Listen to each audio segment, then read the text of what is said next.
Hey kids, and welcome back to A Very Windows Christmas. So, this is day 4 of A Very Windows Christmas, and for day 4, we're going to do a casual installation of Windows NT 4.0. So Windows NT 4.0, released in 1996 as the NT counterpart to Windows 95. It introduced the Explorer shell to power users for the first time, and businesses and professionals alike, they loved it, they adored it, absolutely wonderful. Yeah, so I'm going to be installing this on 86 box, and yeah, so let's click this play button. Now there's actually something on the hard drive that I have here, which is right here, and it's actually, well, as you can see, it's MS-DOS, specifically MS-DOS 6.22, so, yeah. Okay, so we're at the C drive. Okay, so, now, yeah, we're just gonna go to best to clear the screen, just a bit less cluttery. i386 should be the directory. And then we run winnt/b. /b switch is important to make sure we have no floppy disk. Just put that there. And now it should be copied. There we go, off it goes.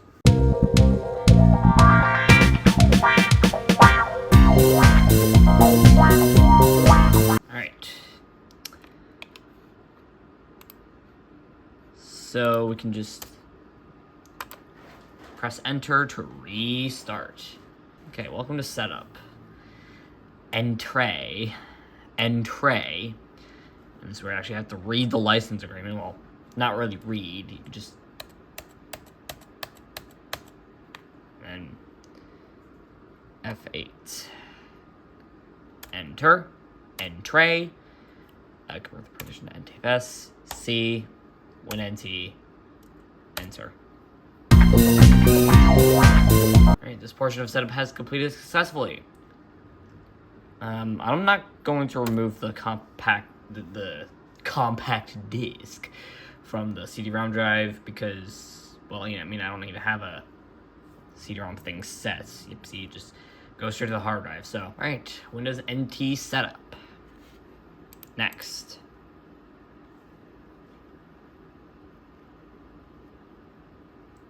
Setup options, typical.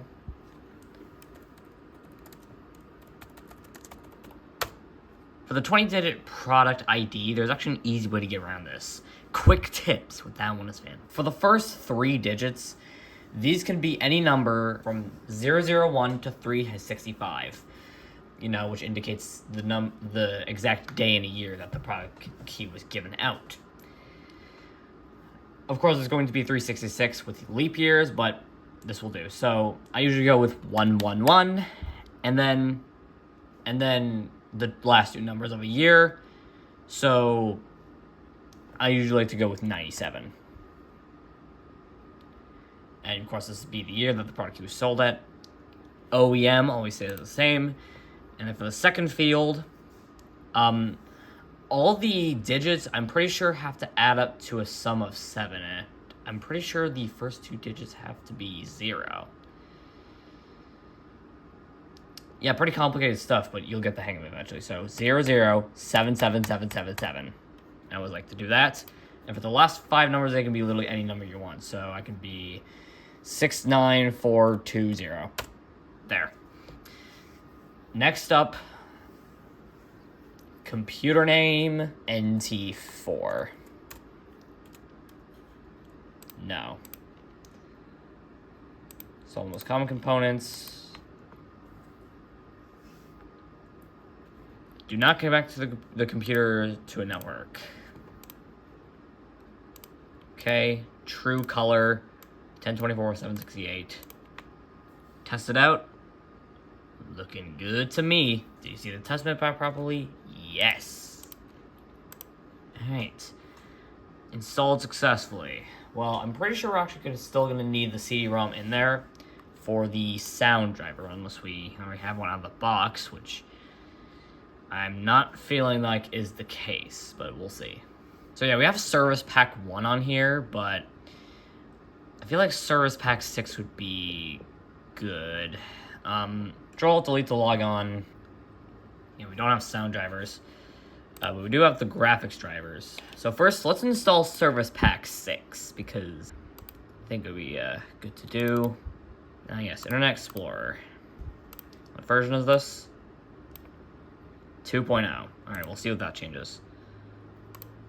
So yeah, it's an HTML page, and it just shows you, hey, here's what's in this service pack. So yeah, we're going to choose SP6 i386. Welcome to NT 4.0 Service Pack 6 setup. Well, we're not going to choose backup files. Accept the license, install, and there we go. We're installing Service Pack 6. All right, Service Pack 6 installation is complete. We can just restart.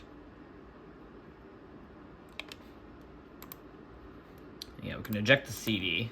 Look at that, Service Pack 6 right there. All right, cool. Now we are on Service Pack 6. So let's start with the wallpaper. I'm gonna set it to this. There we go. Then we're going to reinsert the NT4 CD. It's gonna come up with a little auto run window. Yep. But we're gonna need this for this. All right, so we're gonna go to settings, control. So basically, we're gonna get the sound drivers. Okay, multimedia, devices, audio devices, add this.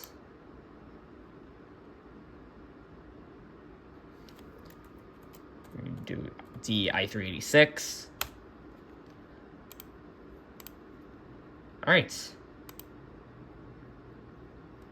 All right.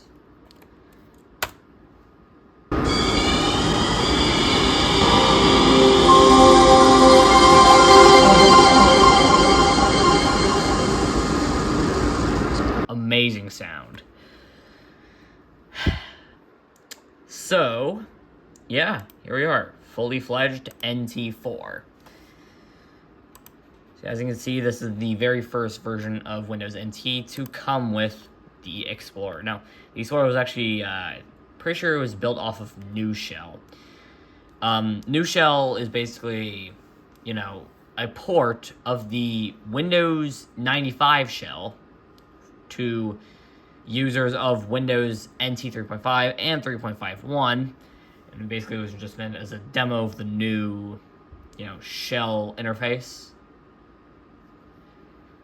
Because, you know, while New Shell was released, you know, Windows 95 was being developed at the time, so, yeah. Now, let's take a look at Internet Explorer. Of course, this is Internet Explorer 2.0, which might be a different version now. No, it's still 2.0, okay. Thank you for using Microsoft Internet Explorer on Windows NT 4.0. Type CorpNet. Is that like an AOL keyword thing? Yeah, it's not gonna be able to load that. Like, even like very, very simple websites, like I don't think we're even on the network. So, yeah, it's useless. Yeah, unable to browse the network. We have no network on this thing. I mean, we didn't install a network thing, so yeah. Dial-up networking, in case you want that. Yeah, that's cool. Let's see what stuff there is in here. Hyperterminal. Hello. Oh no, this is the real internet. AT&T Mail, CompuServe, MCI Mail, Microsoft BBS. Yeah, BBS is where the shit back then. Media player, we still got media player in there. Sound recorder, NT Diagnostics. Right, system, display, drives, memory, environment, resources, and services. So that's very cool. Also, you got backup just in case you want to tape drive. Yeah, tape drives, eh? Those, yeah, Like, could you, like, do it to a cassette? Like, okay, I guess that's a tape drive.